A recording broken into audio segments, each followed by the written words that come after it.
Yeah, it's To preface this video, I should say that I'm personally a big fan of Saurfang.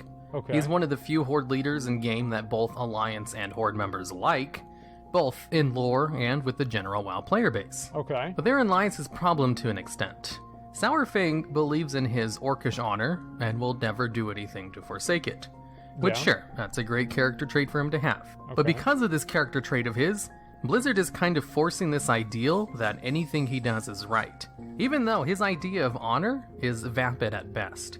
Now, before I get into the point with Saurfang, let me take a moment to talk a little bit about Sylvanas, and how she relates directly to Saurfang's story. Many people disagree with her actions for obvious reasons. She's a no-nonsense Forsaken willing to do dirty things to win. Yep. And when she does, she's probably one of the most successful leaders when it comes to battles She's so won hot, dude. or victories denied, and has a history of doing anything possible, even underhanded methods, to win. A little backstory for Sylvanas' military victories and accomplishments. When Arthas attacked with his unstoppable undead She got her army, ass she was beat. so good at pushing him back that when Arthas finally did break through their defenses, because one of their elves betrayed There them, he is, dude. he went out of his way to raise Sylvanas as one of his personal Yep. servants. When she broke free of Arthas' control, she nearly succeeded in killing him, and only failed because she tried to kill him slowly, and wanted him to Okay. suffer, which gave Kel'Thuzad enough time to save him. After being stuck in the middle of enemy territory with only a handful of undead under her control, she used her banshees to possess the bodies of strong monsters in the Where's forest Saurfang? to stage a surprise attack on Varimothras and his men, Fuck quickly that guy. defeating him and getting the Dreadlord on her side. Okay. She then staged another surprise attack on a second Dreadlord in the area, where she used her banshees to mind control his men and successfully assassinated him, vicious. freeing the humans under his control, and then forging an alliance with those human soldiers. Then she used her new human soldiers as kind of a meat shield to successfully siege Lordaeron and defeat the third Dreadlord. When Garrosh orders her to take Gilneas, she successfully captures the city despite them receiving aid at the last second. She staged a successful surprise attack on Tedrassil and took it out, where Garrosh failed in Ashenvale before ever getting close. Oh, She yeah, he successfully did. defended Lordaeron when the Alliance attacked, and the only reason they broke through was because Jaina came in and saved him at the last second. Okay, dude. She blew the fucking city up. Like, what are we talking about? How she defended it? Like that she blew the whole fucking thing up. Yeah, right, dude. Yeah, fucking right. Afterwards, she successfully trapped all of the major Alliance leaders in a room and would have killed them if, again, it wasn't for Jaina teleporting them out of there and then saving them at the last second. She may have done a lot of morally questionable things to achieve her victories, but her results are there to see. There's a reason she's a fan-favorite character. She's interesting, gets results, she's hot. and is proactive in her story rather than And is hot. reactive. That's the main That's why a reason. compelling villain is interesting to watch. Yep. A villain, by their very nature, is trying to bring change to the world and requires a very proactive effort in order to bring about that change, which opens up a lot of character moments as they go out into the world and try to get things done. Whereas a hero can only ever react to bad things happening, and is more limited in scope. Not to say Sylvanas is entirely a villain, though. She's pretty That's justified in interesting. her distrust of the Alliance, a point even Saurfang had to agree with her on.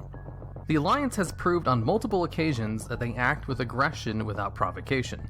They're not the beacons of peace and tranquility Alliance players like to That's make them not out true. to be. Both the times the Blood Elves No, tried it's to not rejoin true. the Alliance, they were betrayed or pushed aside. Yeah, Like- because they fucked us up first. Like, what do you mean? Like, yeah, obviously Jaina was pissed off about the Blood Elves being in Dalaran because they just bombed her fucking city. What a bunch of bullshit, dude. The goblins were gunned down and left stranded on an island while trying to flee their homeland that was destroyed during the Cataclysm.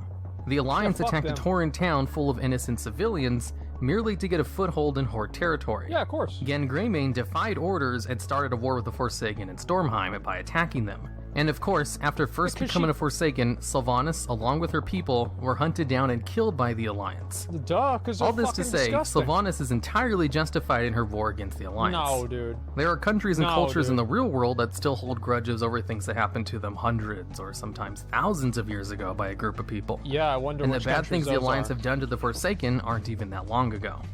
And one of the go-to arguments I hear against Sylvanas is that the Alliance is willing to make peace now.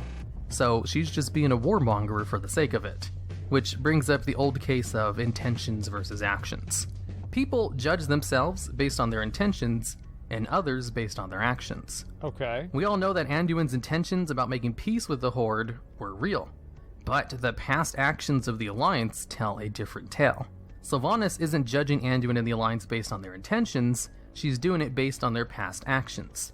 She's entirely justified in her reasoning, a fact that even Saurfang agreed with. So, how does this all relate to Saurfang? Well, Saurfang went along with Sylvanas' plan until she decided to burn the tree. He was fine with killing Malfurion to destroy the hope of the Night Elves, and in fact, he's the one who came up with the plan to use a whole bunch of rogues to assassinate all of the Sentinels in Ashenvale. Smart. Within a day, Saurfang began to reveal the true plan, but only to those who would execute the first strike. It took a long time to brief large numbers of rogues in any plan. These were not individuals who liked crowds or lectures, so he had to do it 2 at a time. And he planned most of the invasion that led up to Teldrassil, but then pulled out at the last second because he did a dishonorable blow. This was a dishonorable blow? Now, this is where his sense of honor starts to be a little shaky. I don't think that's true because, like, the dude's on the other side. Like, just because he, like, fuck that, dude. I mean, this is a war. Like, man, if you're going to have a bomb and you're blowing shit up all the time, but you're worried about stabbing somebody in the back, they just stabbed you from the front. What's the fucking difference? Remember that Saurfang is the one who came up with the plan to hire rogues to attack the Night Elves' towns before they had a chance to defend themselves or retaliate. None of those attacks really involved facing the opponent in open battle, since 99% of those were surprise attacks. Saurfang attacking Malfurion in the middle of battle while facing off against his commander, well, there's nothing dishonorable about that. Even when Tyrande came to save Malfurion, she asked why Saurfang spared his life, to which he replied that he struck without honor and didn't deserve to kill him. Tyrande then chastised Saurfang about this, and told him he was stupid, but thankful for not killing her husband. And since one of the big reasons they were even invading Teldrassil was to kill Malfurion, Sylvanas ordered the burning of the tree, something she wouldn't have done if Malfurion had died. And it's not like the Alliance are shy about invading a city to kill a major leader either. Just look at Dazara lore. To quote the passage by Sylvanas in the short story of Good War, this battle was not about a piece of land. Even Saurfang knew that. Taking the World Tree was a way to inflict a wound that could never heal. Yeah, we didn't like him. Losing their homes and their leaders would have ended the Kaldorei as a nation, if not a people. Even the loss of one leader would have been enough to create a tide of despair. The wounds of this battle would have bled, festered, decayed, and rotted the Alliance from the inside out. Anduin Wrynn would have lashed out in a final, desperate war, looking for a miracle because only a miracle would have saved them. But a miracle already had. A miracle granted by the honorable hand of a foolish old orc, and an overconfident war chief, best to lay blame where it belonged. This was her mistake as much as Saurfang's. This conquest of Darnassus would have rattled the Kaldorei people. They would have grieved for their lost, feared for their imprisoned, and trembled at the thought of the Horde ransacking their homes. But they would not fall to despair. Not anymore. Malfurion's impossible survival would give them hope. Their wound would heal. What Saurfang did here kind of made no sense. And that's because Orcish honor doesn't really make any sense. So let's talk about Orcish honor. What even is it? Orcish honor could be best described by their war cry, Loktar Ogar, which roughly translates to victory or death. The main mantra of the Horde is blood and honor, with honor being the thing they hold above everything else. To honor one's clan, to honor yourself, 2 things drilled into every orc since birth. And since honor places such a large role in Orcish society, it's kind of a surprise that there is no consistent definition of it amongst orcs' clans. What honor is to an orc changes depending on what clan you're in, or at what point you existed in the Horde, as ever since the Horde changed hands from different clans, they also changed the definition of what honor meant. Yeah, because to the Frostwolf clan, honor is pretty consistent with some real-world definitions of honor, where they would respect their elders and fellow clan members, and treat other people with decency in the same way that they would want to be treated. How boring! And to also protect their clan while not forsaking their code of conduct, which is generally to be decent people. The Warsong clan has a more Spartan definition of honor, where strength That's is Grom, king, dude. and whatever is honorable Holy is decided shit. by whoever I don't is know the if that actually is strongest. Grom or not, but The he's weakest badass. of one contaminates the strength of the all in their eyes. And to this end, they exile people that forsake their honor, and drown their infants who aren't born strong enough. Hey. The Blackrock clan, That's the the way it one goes. Saurfang's from, has a code of honor very similar to the Warsong clan, except they also valued blacksmithing and mining in addition to military strength. That's the the black Blackrock part. clan was the most prominent clan in the original wars on Azeroth, as both the first and second war chiefs of the Horde were Blackrock Orc members, and they were the first clan to learn how to use spell magic by the Legion. So for most of the Orcish clans, besides the Frostwolf clan, honor to them was basically blood and glory. To win was honorable, and to lose was dishonorable. That is to say, there is no real definition of what it is. Honor basically is just whatever each orc thinks it is. When Thrall reformed the Horde, his definition of honor was pretty in line with the Frostwolf clan, except he extended his value of honor to I include hate all Thrall, races dude. and not just orcs. It was Like- basically his only difference. So stupid. So exactly which of these codes of honor does Saurfang subscribe to? Luckily, we don't need to guess, as thanks to Saurfang's extensive involvement in WoW lore throughout the years, we have a quote from him directly. An orc, a true orc warrior, wishes for one thing: to die in the glory of battle against a hated enemy.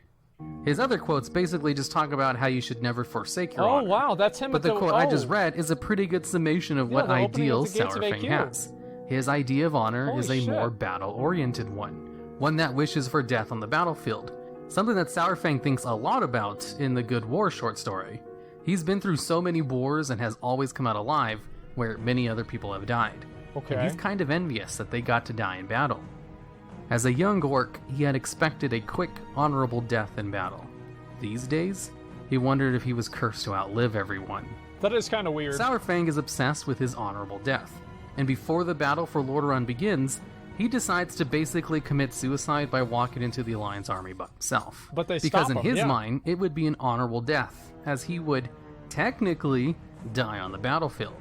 To which point, the True. good old Zappy Boy comes in and basically talks some sense into him. That, no, dying pointlessly Yeah, I isn't thought that honorable, was- it's that- just that would've been selfish, so dumb and if you that need happened. to do something to earn an honorable death.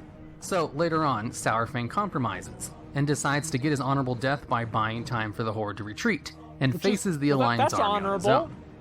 Sylvanas tells him this is stupid, but lets him do it anyway because she is very aware of his suicidal tendencies and even mocks him for it. But it doesn't stop there. Saurfang's sense of honor does extend to other things besides dying in battle. He also decides that something is honorable randomly when he feels like it.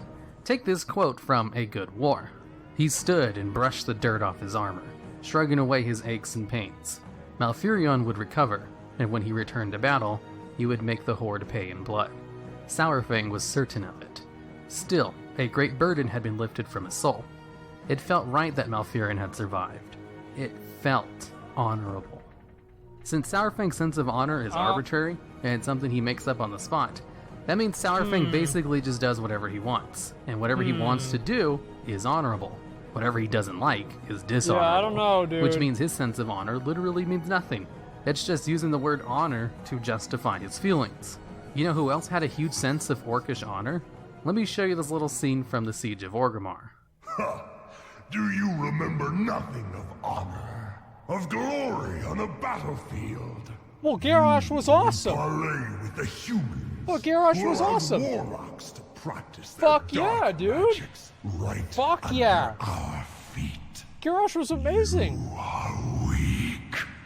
We are the Orcish Horde. That's right. The true Horde. That's right. We die, bloody and thrashing on the field of battle, like true Yes. orcs should. You are an orc no longer. Big true. And Fuck speak Thrall. for none but yourself. You betrayed our people to forge your fragile alliances. And I will take great pleasure in See, Garrosh was a tearing badass. them apart. Like, he should have been the real Garrosh warchief. did everything under his own assumption of what orcish honor meant. And he was In right. his mind, everything he did was honorable. That's and right. he had every right to try to take over the world and force orc supremacy. You're goddamn because right. it was the honorable thing to do by his Of standards. course. Garrosh even chastised Thrall for not having enough honor. What Garrosh is acting on and assessing as being honorable is almost no different from what Saurfang does. They both arbitrarily decide what honor means to them. and then push this belief on everyone else. If Saurfang is Nope. considered honorable, then so is Garrosh. And if He Garrosh is. is considered honorable, then honor means nothing. What? Or does it? You might be thinking I'm just harping on the technical definition of the word honor. No, dude. And there is a point for that. What honor really means to an orc is their personal ideology. An ideology is a collection of beliefs and values that a person holds purely for reasons that make sense to them. Okay. Garrosh's ideology was orc supremacy and to crush his enemies beneath his feet. Yeah, or So Hitler. he We attributed get it. this to his orcish honor, and anyone who didn't agree with his ideology didn't have honor. Saurfang's ideology is to die in battle against a hated enemy. So anyone who doesn't subscribe to these ideologies doesn't have honor. Except Saurfang will randomly add stuff to his sense of honor, or not randomly. Generally, if something is morally on the good side, that can be attributed to his honor. But it's not so cut and dry. It's more complicated than that, and I think that's kind of what makes Saurfang an interesting character. He's not simple. He is not fully morally good. He has flaws and Yeah, makes mistakes, which makes for interesting character stories. Nobody likes a character who's a goody two-shoes and perfect in every way and never does anything wrong. Picture of Anduin. And that's definitely not Saurfang. But I Yeah, see a lot of people that's who are on true. Saurfang's side against Sylvanas' horde that champion his sense of honor as if it means something, and like to Yeah, say Anduin's not things morally like, gray, he's morally Saurfang will bring honor back to the horde, which to me is such a nonsense statement. But I do understand what they're getting at. They mean it in a way that they agree with Saurfang's ideology over Sylvanas'. So let's go over Sylvanas and Saurfang's ideology when it comes to the Horde. For one, they both care about the Horde, if for different reasons. They both agree that the Alliance are not perfect dude, beacon. Sylvanas only cares about herself. Like, she's like one of those Instagram girls that goes around and really like won't even talk to somebody if they don't have a certain amount of follower count. Like, she's a stuck-up bitch. She only cares about herself and not dying. That's the only thing that matters. That's the only thing. She didn't even really care about the Forsaken. Like, she does kind of, but just as a vehicle to make sure that she doesn't get killed. It's a peace. They both agree on waging war against Teldrassil. Now, the point in which they disagree is how far they're willing to go for these ends. Saurfang was fine with marching through Ashenvale and Darkshore and killing all of the enemy soldiers in his path, and was even thought of the idea of using rogues to kill a large portion of those soldiers before the war even officially started. Well, yeah. Saurfang was fine with fighting the Alliance's army in defense of Lordaeron, but wasn't okay with Sylvanas' plague. Right. And that's where Sylvanas and Saurfang have this little exchange. I had to see it for myself. Was this your plan all along? Is this how you meant to achieve victory? This honorless travesty? True. Honor means nothing to a corpse, Saurfang. You have the luxury of underestimating death. But it is something with which I am intimately familiar. Well, maybe you wouldn't be if you didn't go and burn down all their shit. You know what I mean? Like, she's acting like people, they're just coming out of nowhere. And why did they attack Lordaeron? It's because she burned down the fucking tree. If she didn't burn down the tree, it would have been fine. Everybody'd been happy. Maybe you don't care if your people die so long as it's honorable, but to me, this horde is worth saving. Anyone who disagrees does not deserve to stand among us. By Saurfang's ideology, he would rather let the Horde die if it meant being honorable, and Sylvanas is willing to do anything to win. And this is the crux of their differences. They both agree on the same goals, but disagree with the methods used to accomplish those goals. And Sylvanas did try to do things I thought they were Saurfang's gonna way, kiss here. but he ruined things for himself. If you want your enemies to bleed to death, you inflict a wound that cannot heal. That is why I need you to make the plan. High Overlord, Sylvanas said. The moment our strike begins, there will be no turning back. We can divide the Alliance only if the war to conquer Darnassus does not unite them against us. That only happens if the Horde wins an honorable victory. And I am not blind. The Horde does not trust me to wage war that way. When Saurfang failed Sylvanas by sparing Malfurion because of his vapid sense of honor, she had no choice but to take things into her own hands, which did not sit well with Saurfang at all. If Saurfang just stuck to his plan, Sylvanas never would have burned the tree down. And Saurfang knows this, and that's why he tried to kill himself. Saurfang isn't honorable, he's selfish. He does things to feel good about himself, and to have a chance at dying in battle. And I think it's these character traits that make him an interesting character. Nope. And a good foil to Sylvanas' no-nonsense attitude. Nope. And considering Blizzard's 2 full cinematics centered around Saurfang, it's a pretty good indication of which side of this ideological battle will win out in the end. But also with the way Blizzard is allowing Horde players to make a choice to side with Sylvanas or Saurfang, does kind of throw that prediction into the air a little bit.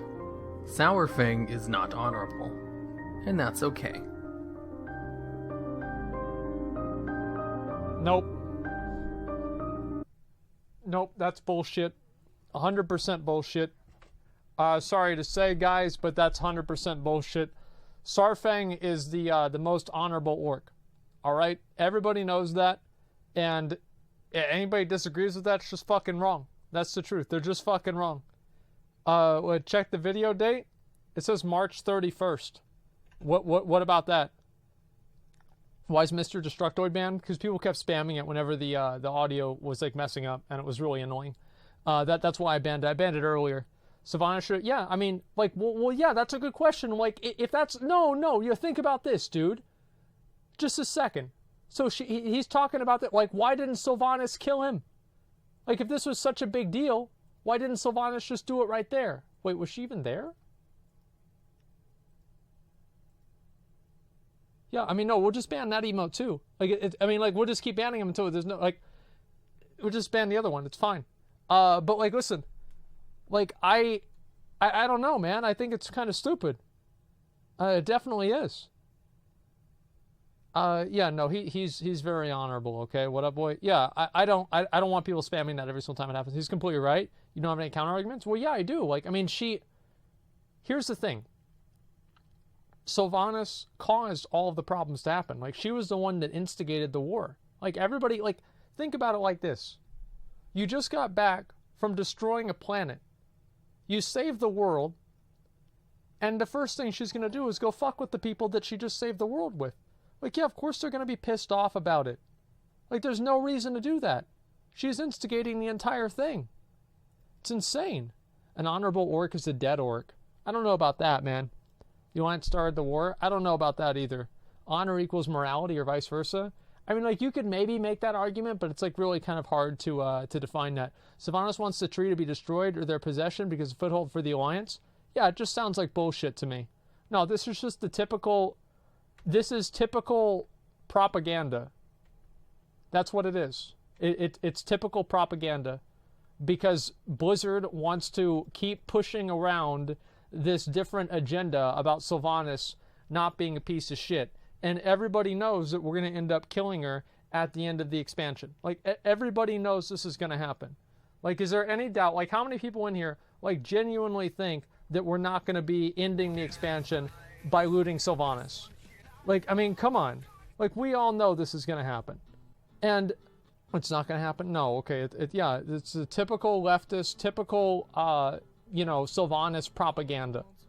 Here's what they did with Sylvanas. Is they turned her into basically a vehicle, like a plot device. Sylvanas is basically a plot device to make things happen. That's all it is. She's basically a plot device to make things happen. It seems very silly to me. And, like, yeah, obviously she had, like, a reason for doing it, but it was a dumb fucking reason. So it doesn't even count to begin with. That's what antagonists are for. Well, the thing is, like, you don't, like, it's so bad to have, like, one group be the antagonizer and the other group be, like, the ones that are getting antagonized. Because who wants to be the dickhead, right?